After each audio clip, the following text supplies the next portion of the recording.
Hawai'i Preparatory Academy this week, being embraced by so many of you, getting to know you, aspects of your community. I've learned so much that I'll be taking back with me. A few things I've picked up.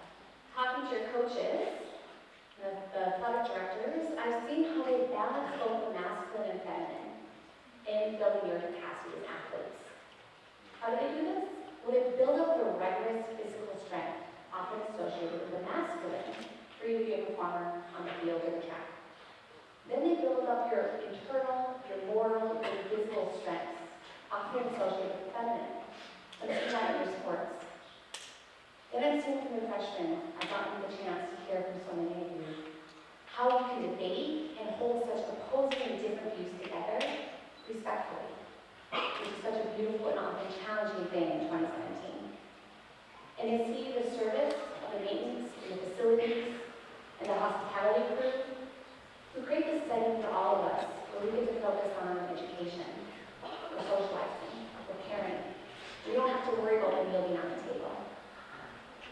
And then all the staff and employees I've gotten to know. I've been inspired by how many roles you all balance, how many hats you wear, how much you give. There's an incredible generosity of spirit and openness of heart. I've never seen it in any educational space I've been in like I've seen here. So, I'm going to invite you now to think of your most precious goals, dreams, and desires for your young single life. Think of what you want this year, 4 years from now. What do you want to have on your tombstone? Or what do you want to be said at your memorial service? Now I want you to think of the person next to you and try to imagine what they want. When I ask that question, what came up in your mind? Now think a little further, think of people on the other islands, on the mainland, around the world. What do they want with their lives? Well, what I'm guessing is that what I want, what you want, and all of us want are shared with this desire to be happy. That's what the average person will say they want. They'll also say they want to matter. They want to make an impact. And they want to love. So my challenge to you today is that we can engage in achieving our dreams, goals, and desires by doing two things, a two-road process of serving our community, making a difference, being an advocate for justice, as we develop our internal, our moral, our character sides. So, opening up the news, your web browser, or having a conversation, or checking Twitter, you can see there's a lot of problems that urgently require our attention and our generosity in the world today. You already know all these, and you have many of them in mind, I'm sure, but I'll share a few. So, as we've been discussing this week, gender-based violence, relationship violence, this is a problem. We know 1 out of 3 women in the world will experience relationship violence in their lifetime. This has a long-standing impact on her ability to achieve financial success, emotional and physical and healthy success, and it affects the lives of her children. We know racial injustice and racism are alive in the United States today. Half of all hate crimes are racially motivated, according to the Federal Bureau of Investigation. And in every single state in the United States, we have hate groups that are alive and active. Furthermore, in this very wealthy country, we have 44 million people living in poverty. And poverty isn't like this gentle thing. It's this thing where people are hungry, and they have such want. So it's not an issue of supply, we have enough resources. It's an issue of hearts, the distribution of these resources. And then we have lots of compelling evidence about climate change.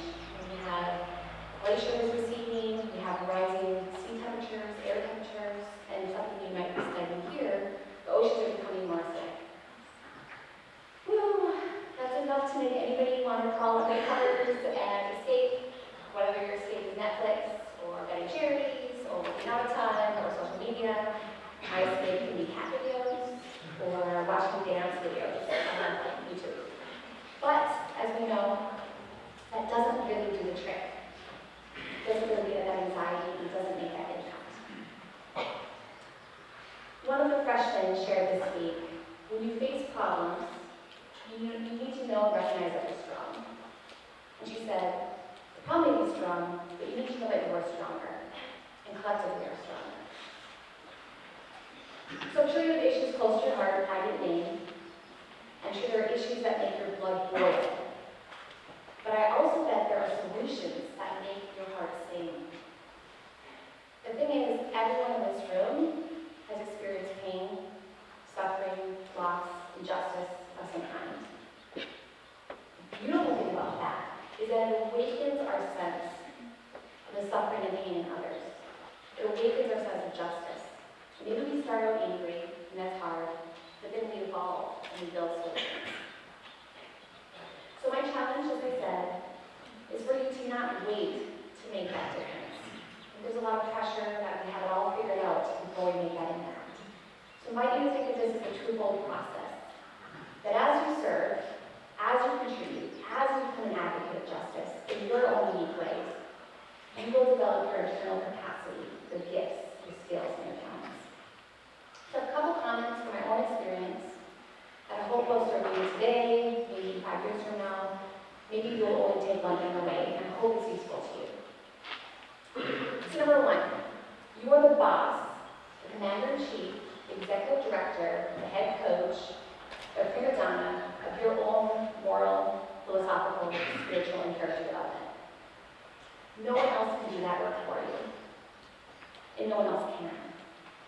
If I was to ask you, I didn't get to the survey, I asked you one other question. If I was to ask you some of the pressures you are experiencing, I'm sure the list is this long.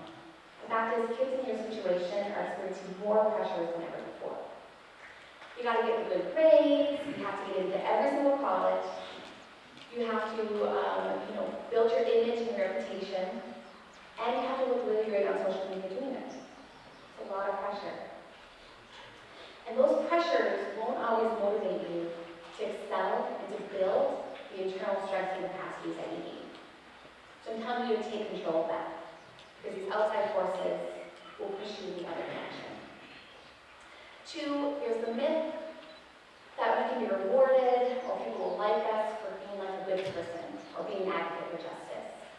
Talking to you all, we're seeing that there's a lot of kind of pushing in the other direction. Because being an advocate for justice requires sacrifice. And sacrifice requires giving up something lower for something higher. So, find the myth. You may not always be popular. You may not always be rewarded. You may not always be liked on social media. One example is, and I hear this again and again, if you're standing up to bigotry or sexism, you might lose some social standing in the eyes of your peer in that moment, right? There's a social cost. There's real risks at stake when you become an advocate for justice.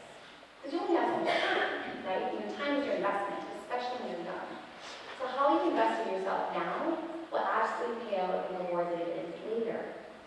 So I encourage you to start this process and to invest in these difficult, invisible, challenging aspects of yourself. And again, you may not get the rewards now, you may not get that instant gratification, but you will down the line. 3, get comfortable, and I've been saying this so much, with conflict, the contention, with the uncomfortable. This is what is needed for justice, and those problems, those 4 problems I named, all of us in the room have different ideas on why they exist and what the solution is. But to prepare yourselves to be leaders in the world, whatever your role looks like, you gotta get comfortable with that. You gotta build that vocabulary and that being okay with someone else seeing something different than you. And still being able to respect and honor that. Another person in the freshman course said, speak your mind, even if it contradicts other people's opinions. And this was advice that they would have given to their 5th grade sibling was, it's also okay not to be the center of attention all the time. So as you do this work, and I know so many of you already are, it may be invisible, no one might recognize it, you may not be any gold stars. But the good news for all of this is I'm sure you've already begun this process. You've already thought of ways to contribute in small or large ways to the joy, the betterment, the equality of others. I grew up on a steady diet of Martin Luther King, of Mother Teresa, of Mahatma Gandhi, and now we have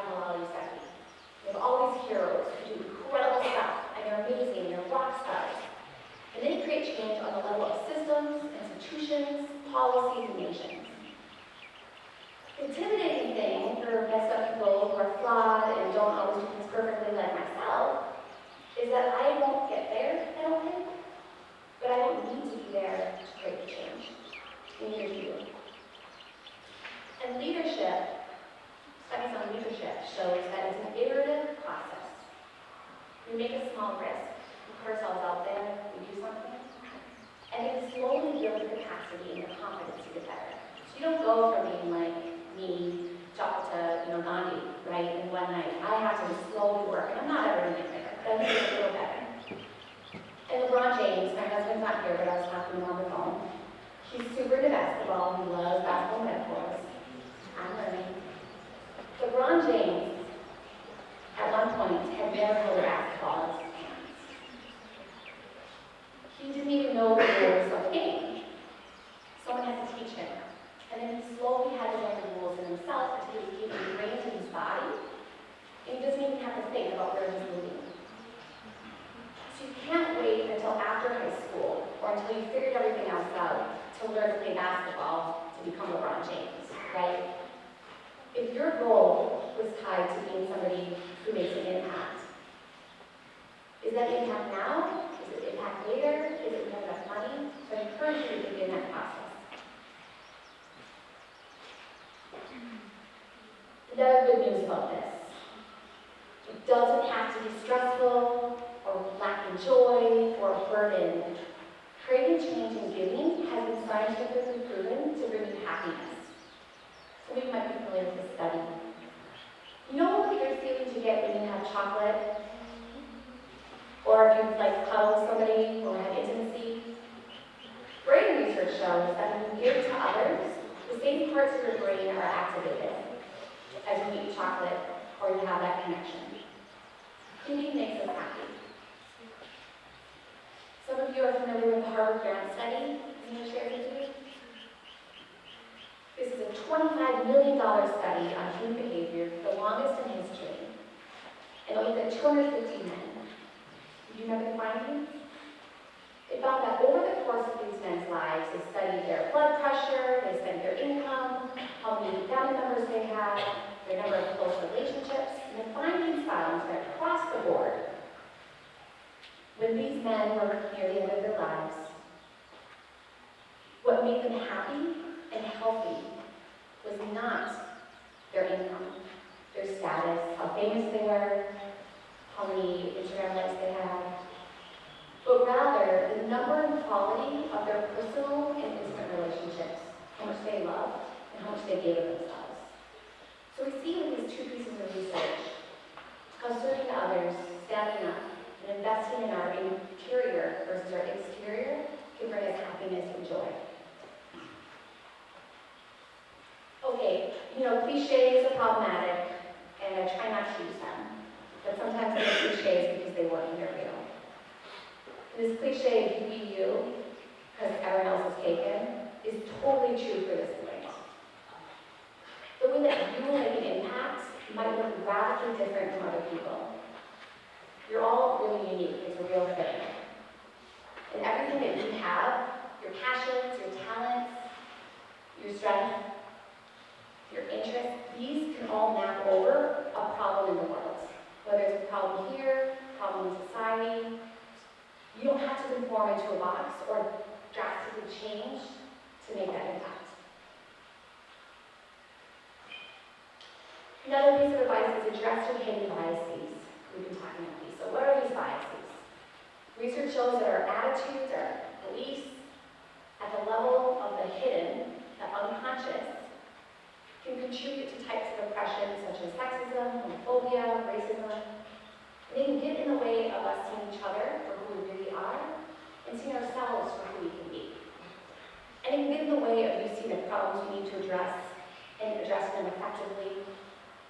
And I'll tell you my own experience. I shared this with some of you. I was biased against things that were too feminine or girly or womanly for much of my life, even though I identified as a feminist. And was raised from a young age to see men and women as equal.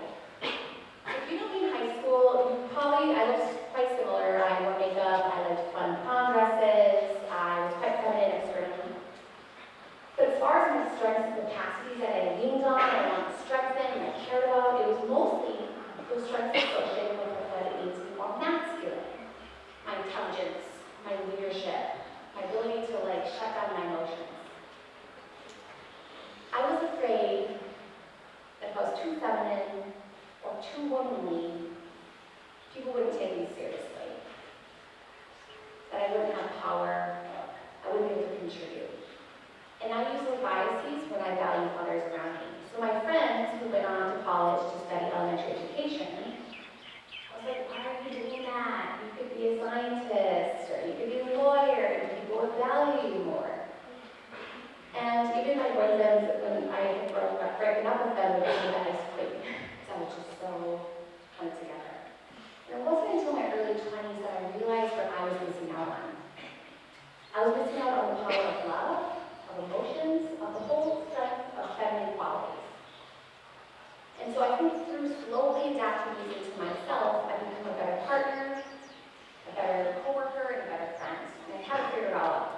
For example, you all know I'm having a baby. My first one, it's kind of a big deal. And you'd think that someone who works in gender equality, I would be fully comfortable with this transformation. But I have mixed feelings because I've always invested in my ability to work really hard and contribute to the intellectual conversation. And I like people to run really fast and also to serve, but having developed means I can't serve. I can't run as fast. And it means I'll be a mom. And society has mixed feelings about that label, right? It's a very feminine role. But if I asked you all, who was the person in your life who's made the biggest impact on you? Who would many of you think of? Would many of you think your mom? Maybe a show of hands? Yeah. It's a major influencer. So, even for myself, I haven't figured this whole thing out of how to be a balanced person in myself, my own biases. Finally, I would say try to balance the masculine and feminine in yourself. What do you value about you?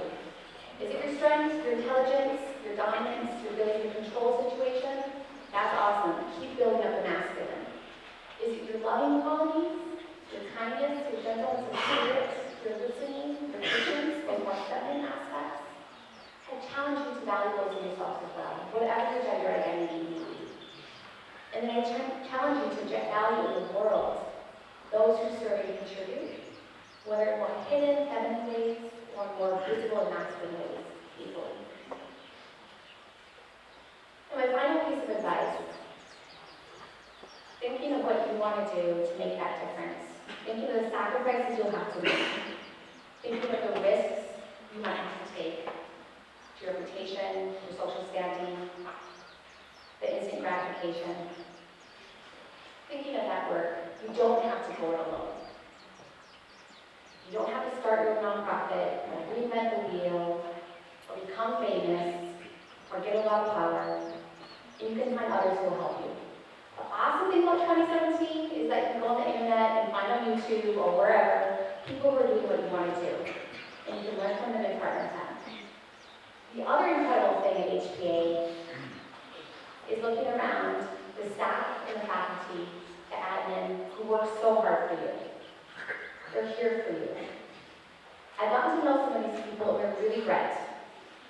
And the truth is they can make a ton more money, become a lot more famous, and have higher status, not working in education. Am I right, educators? Yeah, they could, it's just a fact. So they're here because they care. And they're here because this is part of their process of making that difference. And because they love this stuff. So lean on them, ask them for help, and lean on each other. Gandhi once said, the best way to find yourself is to lose yourself in the service of others. I'll say that one more time because I love it. The best way to find yourself is to lose yourself in the service of others. So if you're searching for who you want to be, what you want to major, how you want to contribute, dive into that personal development of supporting your community, making a difference, standing up for justice, and you will evolve along the way. So I wish you all happy journeys along that path, and I wish you lots of opportunities to get lost in service.